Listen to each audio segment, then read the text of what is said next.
السلام علیکم، میں ہوں عمران اعظم اور آپ دیکھ رہے ہیں میرا یوٹیوب چینل عمران اعظم ویوز۔ ناظرین، اپنے پروگرام میں اپنے چینل پہ ہم سیاست پہ اکثر بات کرتے ہیں، لیکن ہمیں ریاست پہ بھی بات کرنی چاہیے اور ہم اس پہ کرتے بھی ہیں۔ لیکن جب ہم ریاست پہ بات کرتے ہیں تو اس میں سب سے بڑے جو چیلنجز ہیں ہماری ریاست پاکستان کو اس وقت جو درپیش ہیں وہ سیکورٹی چیلنجز ہیں،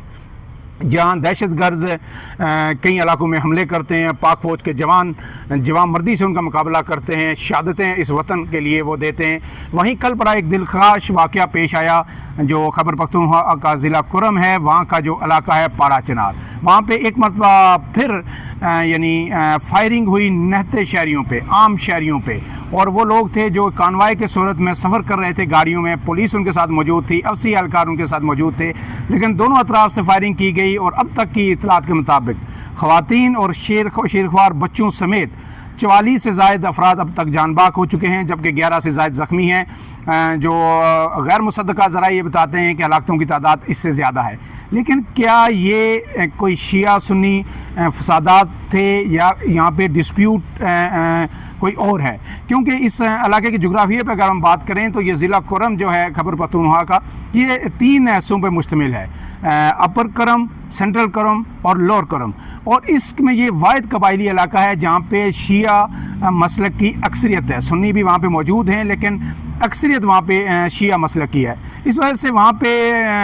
کچھ عرصے بعد جو ہے نا اس طرح کے واقعات ہوتے رہتے ہیں، لیکن یہ واقعات آخر تھمنے کا نام کیوں نہیں لے رہے؟ اس میں وجہ کیا صرف مسلک ہے یا کوئی اور ڈسپیوٹ بھی ہے؟ اس کی تاریخ کیا ہے اور ایسا یہ یہاں پہ کیوں ہو رہا ہے؟ اس حوالے سے ہمارے پاس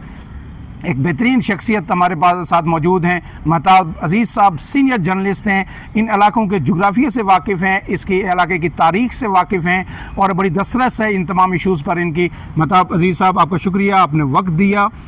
دلخراش واقعہ ہے، ہم سب اس کی مذمت کرتے ہیں، لیکن یہ بتائیے گا کہ اس کے پیچھے محرکات کیا ہیں؟ کیا یہ مسلکی جھگڑا ہے، ایک زمین کا جھگڑا ہے، اور اس کی تاریخ کیا ہے اور یہ کیوں یہ ختم ہونے میں نہیں آ رہا ڈسپیوٹ؟ جی بہت شکریہ عمران صاحب۔ یہ مسلکی جھگڑا بھی ہے اور یہ زمین کا جھگڑا بھی ہے، اور اس کی تاریخ کی اگر ہم بات کریں تو اس کی تاریخ خاصی پرانی ہے۔ مطلب جب افغانستان اور برٹش انڈیا کے درمیان ایک سرحد کا تعین کیا گیا تھا جسے ڈیورنڈ لائن کہا جاتا ہے، تو اس وقت سے ہی یہاں پہ ایک ڈسپیوٹ کی تاریخ شروع ہوتی ہے۔ یہ وہ علاقہ تھا، یا اس پورے جو قبائلی بیلٹ ہے اس کو اگر آپ دیکھیں تو یہ وہ جگہ تھی جس کو ایک بفر زون قرار دیا گیا تھا افغانستان اور برٹش انڈیا کے درمیان، اور اس علاقے کے اندر جو کچھ قبائل کو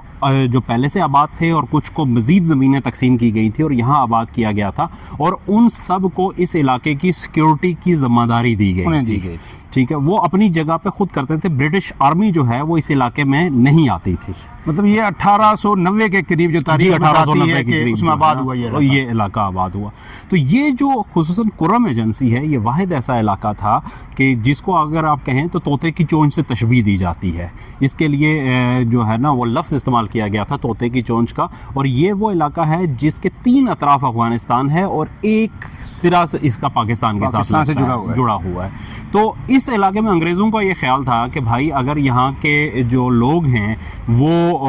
کیوں برٹش انڈیا کے ساتھ ان کی وابستہ انہیں کیسے رکھا جائے، تو چونکہ افغانستان کے ساتھ ان کے ملنے کے وہ زیادہ چانسز تھے، تو اس لیے جو زمینیں یہاں پہ الاٹ کی گئیں اس وقت اس کو ترجیح دی گئی جو اہل تشیع مسلک تھا۔ خصوصاً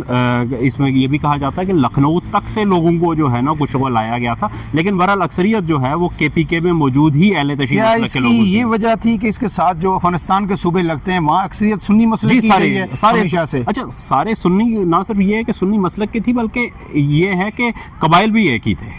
قبائل میں بھی فرق نہیں تھا۔ مطلب مینگل بھی، بنگش بھی، توری بھی، یہ سارے وہ قبائل تھے جو دوسری طرف بھی موجود تھے۔ تو اس لیے جو ہے نا یہاں پہ جو اس کو ڈفرینشیٹ کرنے کے لیے کہ یہ آپس میں مرج نہ ہو سکیں، اس لیے یہاں پہ زمینیں جو ہے وہ شیعہ مسلک کے لوگوں کو الاٹ کی گئی، تو جس کی وجہ سے جو ہے وہ ایک ڈسپیوٹ کی بنیاد پڑی یہاں پہ۔ پھر دوسری چیز یہ تھی کہ اس زمانے میں جب زمینیں الاٹ کی گئی تھی تو اس وقت زمینیں الاٹ کرنے کا طریقہ کار یہ تھا کہ ایک فرد کو زبانی نشاندہی کر دی گئی کہ وہ فلاں پہاڑ سے لے کے اس پہاڑ تک کا یہ علاقہ فلاں گھرانے کو الاٹ کر اور دیا یعنی گیا، یہ سب اب ٹرائب تک میں۔ یہ چل رہا ہے کہ جو اکثریتی علاقے ہیں وہاں پہ لینڈ ریکارڈ آج تک موجود نہیں ہے ضلع کرم کے اندر. جی لینڈ ریکارڈ وہی ہے کہ اس میں جو لینڈ کچھ جگہ پہ لینڈ ریکارڈ موجود نہیں ہے، مطلب اس میں نشاندہی کی گئی ہے کہ فلاں جگہ سے لے کر فلاں جگہ تک، مطلب دائیں طرف کے فلاں پہاڑ سے لے کے دوسری طرف کے فلاں، اس کے درمیان کی باؤنڈری کوئی نہیں ہے کہ وہ کہاں آ رہی ہے، کنال میں پیمائش جس طرح ہمارے یہاں پیمائش ہوتی ہے وہ نہیں ہے. وہ چیز نہیں کی گئی. اچھا کچھ جگہ پہ یہ ہے کہ جو پیمائش ہوئی بھی ہے بعد میں وہ بھی ڈسٹریبیوٹیڈ رہی ہے، صحیح ہے. اس کو تسلیم نہیں کیا گیا، تو اس وجہ سے وہ زمینوں کا جھگڑا تھا. لیکن پھر یہ آگے چلتے ہوئے جب ایرانی انقلاب آیا 1970 کی دہائی کے آخر میں، صحیح. تو یہ علاقہ بھی اس سے متاثر ہوا اور یہاں پہ فرقہ وارانہ جذبات جو ہے وہ عروج پہ پہنچے. یہاں کے بڑے مشہور لیڈر تھے شیعوں کے، عارف حسین الحسینی، وہ اسی علاقے سے تھے اور ان کی وجہ سے جو ہے نا یہاں کے جو شیعہ قبائل تھے وہ بڑے متحد ہوئے اور انہوں نے مختلف جو پاکستان میں شیعوں کی کمپین چلتی رہی، وہ زکوٰۃ، بینکوں کی زکوٰۃ کے خلاف کمپین ہو یا اس وقت ضیاء الحق کی جو حکومت تھی اس کے خلاف جو کمپین تھی، تو یہ لوگ بڑے نمایاں یہاں متحرک رہے. پھر ہوا یہ کہ جو ہے 1980 کے اوائل میں یا 79 تھا، مجھے اب صحیح یاد نہیں ہے، صدا شہر جو ہے بیسیکلی جو ٹل ہے وہ سیٹلڈ ایریا جو تھا اس کا آخری شہر بنتا ہے. ٹل، پارا چنار، شارا جو ہے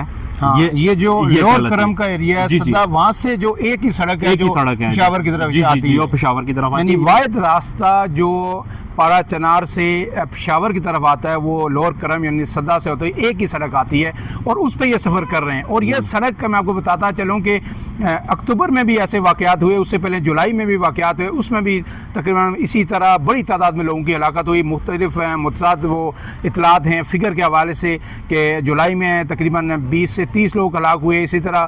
اکتوبر میں جو 15 سے 20 کے درمیان لوگوں کی ہلاکت ہوئی. اور اس کے بعد یہ شاہراہ بند تھی اور اس کے بعد اس کو دوبارہ کھولا گیا اور پھر اس پہ آمد و رفت کا سلسلہ شروع ہوا. لیکن وہ سیکیورٹی پروٹیکٹڈ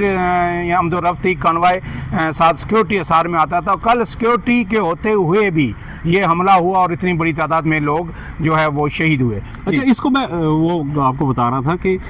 یہ 1980 کے میرے خیال میں سال تھا کہ جب وہاں پہ صدا شہر میں ایک مؤذن کا قتل ہوا تھا اور اس کا الزام شیعہ کمیونٹی کے اوپر لگا اور یہ پہلا اس علاقے میں بڑا شیعہ سنی فساد تھا. اچھا پھر اس کے بعد 1996 کے اندر یہ ہوا کہ جو پارا چنار کا ہائی اسکول ہے وہاں پہ طلباء کے درمیان ایک جھگڑا ہوا اور اس میں جو سنی طلباء تھے ان کو قتل کیا گیا وہاں پہ. اور پھر اس کے بعد یہ جھگڑا طول پکڑ گیا، اس پہ بڑے پیمانے پہ ہلاکتیں ہوئی اور اس کے بعد ہوا یہ کہ جو پارا چنار شہر تھا اس میں آباد تمام سنی خاندان جو ہے وہاں سے بدر کر دیا گیا، علاقہ بدر ہو گئے اور وہ صدا میں آ کے ہو گئے. اور جب صدا میں جو شیعہ خاندان تھے ان کو علاقہ بدر کر کے وہ پارا چنار میں گئے. اور پھر اس کے بعد جو ہے یہ ایک سیگریگیٹڈ ایریاز بن گئے، گیٹوز بن گئے جو ہے نا. اس کے بعد یہ جھگڑے جو ہے نا وہ مسلکی اختلاف بہت زیادہ بڑھ گیا. پھر نہ صرف یہ تو دو شہروں کی بات تھی، پھر گاؤں کے گاؤں جو ہے وہ اسی طریقے سے ہونا آمنے سامنے آ گئے. اور جو 10 آپ نے جگہوں پہ کہی ہے، یہ 10 وہ بڑے تنازعات ہیں زمین کے جہاں پہ ایک طرف 10 دیہات ایسے ہیں کہ جہاں پہ اب تک لینڈ کی ڈسپیوٹ، میں وہ کہہ رہا ہوں کہ لینڈ کے ڈسپیوٹ اس سے زیادہ ہیں، لیکن یہ 10 دیہات وہ ہیں کہ جن کے اندر ایک دیہات جو ہے وہ سنیوں کا ہے اور دوسرا دیہات شیعوں کا ہے. اس وجہ سے ان کے جو تنازعات ہیں یہ بڑے پیمانے پہ جو ہے نا وہ بڑھ گئی ہے وہاں پہ. تو اس وجہ سے آپس میں ان کے جھگڑے ہوتے رہتے ہیں، اکثر ہوتے رہتے ہیں، زمین کی وجہ سے شروع ہوتا ہے اور وہ پھر شیعہ سنی فساد میں بدل جاتا ہے. عزیز صاحب اب یہ اس میں ہمیں یہ بھی پتہ چل کہ جب یہ جھگڑے عروج پر پہنچتے ہیں یا اس طرح کے سیکیورٹی تھریٹس آتے ہیں تو پھر وہ جو اہل تشیع مسلک کے لوگ ہیں یا دوسرے وہ وہاں سے افغانستان میں داخل ہوتے ہیں. افغانستان میں داخل ہوتے ہیں، وہاں سے پھر وہ تورخم کے راستے جو ہے نا انٹر ہوتے ہیں پشاور میں. یعنی پشاور پہنچنے کے لیے انہیں پہلے افغانستان جانا پڑتا ہے کیونکہ ایک ہی سڑک ہے اور پھر وہ جو خطرات کا باعث بنتی ہے جس طرح کل ہوا. لیکن اب مہتاب صاحب کیا وٹ نیکسٹ؟ کیا یہ ایسا ہی چلتا رہے گا یا آپ کی نظر میں اس کا حل کیا ہے؟ کیا جو علماء کرام ہیں دونوں طرف کے جو علماء ہیں ان کو سامنے آنا پڑے گا یا سیکیورٹی فورسز کو کوئی اقدامات ایسے کرنے پڑیں گے یہ ڈسپیوٹ یا ون فار آل سیٹل ہو، کیونکہ نوجوان مر رہے ہیں، بچے مر رہے ہیں، خواتین مر رہی ہیں، اور صدیوں سے دہائیوں سے نہ کہیں تو صدیوں سے یا دہائیوں سے یہ مر رہے ہیں. بالکل ایسا ہی ہے. لیکن اس کے میرے خیال میں تھوڑی سی جو ہے نا اس کو مزید ہمیں ایلیبریٹ کرنا پڑے گا اس کو سمجھنے کے لیے. ایک تو آپ جو بات کر رہے ہیں کہ افغانستان سے ہو کے آنا پڑتا تھا، یہ آج سے کچھ عرصہ پہلے یعنی کہ تقریباً 7-8 سال پہلے تک یہ سلسلہ جاری تھا کہ یہاں سے لوگ افغانستان جاتے تھے، پکتیکا میں اور خوست جو صوبہ ہے ننگرہار جو صوبہ ہے وہاں سے ہوتے ہوئے یہ واپس جو تورخم کے راستے پشاور آیا کرتے تھے. لیکن جب پاکستان نے بارڈر فینسنگ کر دی، وہاں پہ باڑ لگ گئی تو وہ راستہ بھی بند ہو چکا. اب عملاً جو ہے اس کو کراس کرنے کا، کیونکہ پاکستان نے افغانستان کے ساتھ اس سے پہلے یہ ہوتا تھا کہ آپ کے جو قبائلی اضلاع ہیں ان کے لوگ افغانستان کے اندر اور افغانستان میں اسی قبائل کے لوگ قبائلی علاقے کے اندر آزادانہ آمد و رفت ہوتی تھی. تو جب پاکستان نے باڑ لگا دی اور اس کے بعد ویزا سسٹم رائج کر دیا تو اب آپ کو افغانستان انٹر ہونے کے لیے بھی ویزا چاہیے ہوتا ہے، اور دوبارہ جب آپ تورخم سے انٹر ہوں گے تو آپ کو پھر پاکستان کا جو ہے نا آپ کو ایگزٹ چاہیے ہے پاسپورٹ کے اوپر. تو اس لیے یہ راستہ اب نہیں ہے، یہ پرانی بات ہو چکی ہے. کابل شہر کا اس جگہ سے زمینی فاصلہ پاکستان یعنی سب سے کم ہے یا کہ پاکستان کے جتنے بھی شہر ہیں، شہر کی جو آتی ہے اس میں سب سے کابل کا قریب ترین شہری علاقہ جو ہے پارا چنار ہے. تو اچھا ایک چیز اس کو سمجھ لیں. دوسری چیز یہ ہے کہ اس علاقے کے اندر جو حالیہ ہوئے ہیں نا اس میں بھی آپ سمجھ لیں کہ یہ 2013-14 کے اندر جب شام کی جنگ اپنے عروج پہ پہنچی ہے تو وہاں پہ ایک نیا جو ہے موڑ آیا کہ پاکستان کے اندر سے جو اہل تشیع مسلک کے لوگ تھے ان کے بڑے پیمانے پہ بھرتی کی گئی اور ایک تنظیم بنائی گئی الزینبون کے نام سے، جس کو تربیت دی گئی ایران کے اندر، اور یہ لوگ